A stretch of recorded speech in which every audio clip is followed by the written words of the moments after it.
దేశవ్యాప్తంగా ముఖ్యంగా తెలుగు రాష్ట్రాలలో రోడ్డు ప్రమాదాల సంఖ్య ఆందోళనకర స్థాయిలో పెరుగుతోంది.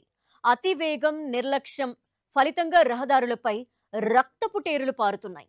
కేంద్ర రోడ్డు రవాణా రహదారుల మంత్రిత్వ శాఖ గణాంకాల ప్రకారం భారతదేశంలో ప్రతి సంవత్సరం దాదాపు 5 లక్షల రోడ్డు ప్రమాదాలు జరుగుతున్నాయి. వీటిలో 1.5 లక్షలకు పైగా ప్రజలు ప్రాణాలు కోల్పోతున్నారు. ఈ మరణాలకి కారణం ఏంటి అంటే వచ్చే సమాధానం అతి వేగం, మద్యం సేవించి వాహనం నడపడం, నిర్లక్ష్యపు డ్రైవింగ్, హెల్మెట్, సీట్ బెల్ట్ పెట్టుకోకపోవటం, ట్రాఫిక్ నిబంధనల్ని పాటించకపోవటం, భద్రతా లోపాలు, రోడ్ల డిజైన్ లోపాలు, బ్లాక్ స్పాట్స్ ని సరి చేయకపోవటం, రాత్రి వేళల్లో లైటింగ్ సమస్యలు, సరైన సైన్ బోర్డుల వ్యవస్థ లేకపోవటం, ఇలా చాలా కారణాలున్నాయి.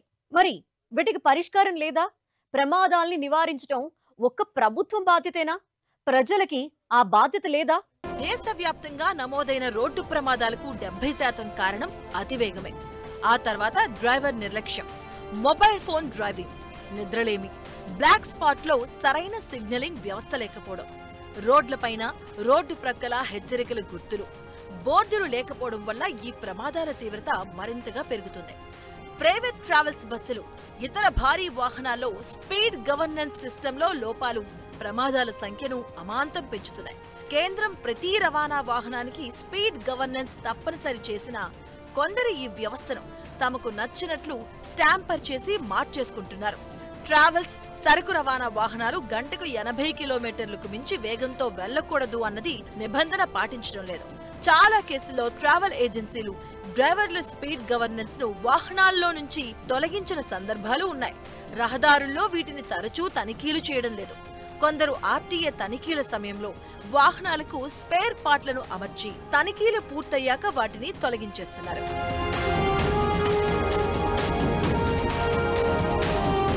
ఈ మధ్య కాలంలో స్లీపర్ బస్సుల్లో ఎక్కువ ప్రమాదాలు జరుగుతున్నాయి. నిజానికి ఖచ్చితమైన ప్రమాణాలతో స్లీపర్ కోచ్ బస్సులు కొనాలి అంటే కనీసం ₹1,00,00,000 పైనే ఖర్చవుతుంది. కానీ ప్రైవేట్ ట్రావెల్స్ యజమానులు వీటిని కొనకుండా కొన్ని పాత సెకండ్ హ్యాండ్ బస్సుల్ని రీమోడలింగ్ చేసి స్లీపర్ కోచ్లుగా తయారు చేస్తున్నారు. వీటిలో తగినన్ని సేఫ్టీ ఫీచర్స్ ఉండటం లేదు. దీంతో ప్రమాదాల సమయంలో ప్రయాణికులు తప్పించుకునే అవకాశం లేకుండా ఉంది. ఇవి మరణాల సంఖ్యను ఎక్కువ చేస్తుంది.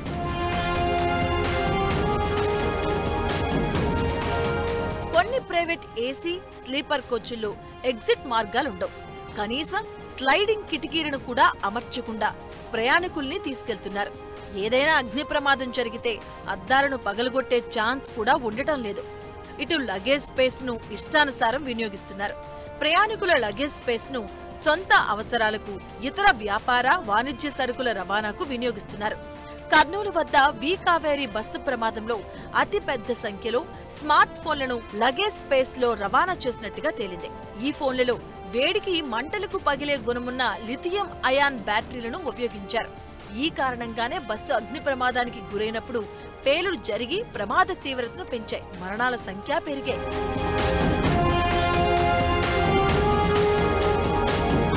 వాహనదారులు, డ్రైవర్లు ఎంత రోడ్ సేఫ్టీ నిబంధనల్ని తుంగలో తొక్కుతున్నారు ఈ మధ్య జరిగిన ప్రమాదాలు తెలియజేస్తున్నాయి. తెలంగాణ, ఏపీలో ప్రైవేట్ బస్సులు ప్రయాణికుల ప్రాణాలతో చెలగాటమాడుతున్నాయి. అటు ఆర్టీసీ బస్సులు కూడా కొన్ని తప్పిదాలతో ప్రమాదాల బారిన పడుతున్నాయి. చేవేళ్ల దగ్గర మీర్జాగూడలో తెలంగాణ ఆర్టీసీ బస్సు ప్రమాదం, కర్నూలు వద్ద వి కావేరీ బస్సు యాక్సిడెంట్, ఇవన్నీ ప్రయాణాల్లో సురక్షిత విధానాల్ని అనుసరించుకుంటే ప్రజల ప్రాణాలు గాల్లో కలుస్తాయని బలంగా హెచ్చరించిన ప్రమాదాలు. అతివేగం, ఓవర్లోడ్, సేఫ్టీ, సెక్యూరిటీ లేని రవాణా విధానాల్ని ఈ ప్రమాదాలు ఎత్తిచూపాయి. హై లెవెల్లో స్పీడ్ బ్రేకర్లు ఉండవు. ఇదే ప్రైవేట్ ట్రావెల్స్ బస్సులు, ఇతర వ్యక్తిగత సరుకు రవాణా వాహనాలను అతివేగంగా నడిపేందుకు కారణమవుతుంది. అర్ధరాత్రి దాటిన ప్రయాణాల్లో చాలా ప్రైవేట్ ట్రావెల్స్ బస్సులు గంటకు 120 కిలోమీటర్లు, అంతకు మించిన వేగంతో దూసుకెళ్తున్నాయి. ఎదురుగా వెళ్లే వాహనాల్ని పట్టించుకోకుండా ఓవర్టేక్ చేసుకుంటూ వెళ్తున్నాయి. ఇలాంటి సమయంలో చిన్న పొరపాటు జరిగిన అతి పెద్ద ప్రమాదానికి దారి తీయక మానదు. ఇందుకు ఆర్టీసీ బస్సులు మినహాయింపేం కాదు. తెలంగాణలో గత ఏడాది నుంచి ఇప్పటి వరకు ఆర్టీసీ బస్సుల ప్రమాదాల్లో 315 మంది మరణించారు, 754 మంది గాయపడ్డారు. మరో ప్రధానమైన సమస్య డ్రైవర్లపై పెరుగుతున్న వర్క్ లోడ్. ప్రైవేట్ ట్రావెల్స్ బస్సుల్లో వేల కిలోమీటర్ల ప్రయాణాలకు కూడా ఒక్కరే డ్రైవర్ను నియమించి బస్సులు నడుపుతున్నారు. దీనివల్ల వారి ఫిట్నెస్ రోజు రోజుకు బలహీనమవుతుంది.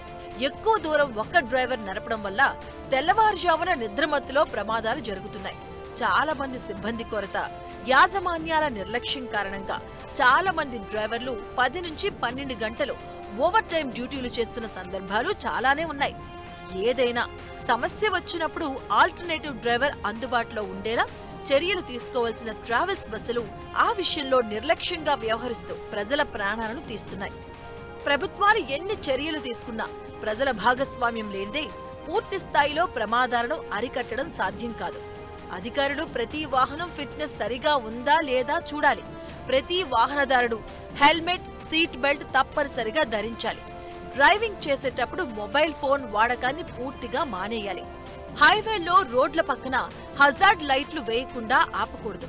ఉదయం 3 నుంచి 6 గంటల మధ్య నిద్రమత్తుగా ఉంటే ఖచ్చితంగా బండిని సురక్షిత ప్రాంతంలో పార్క్ చేసి కాసేపు విశ్రాంతి తీసుకోవాలి.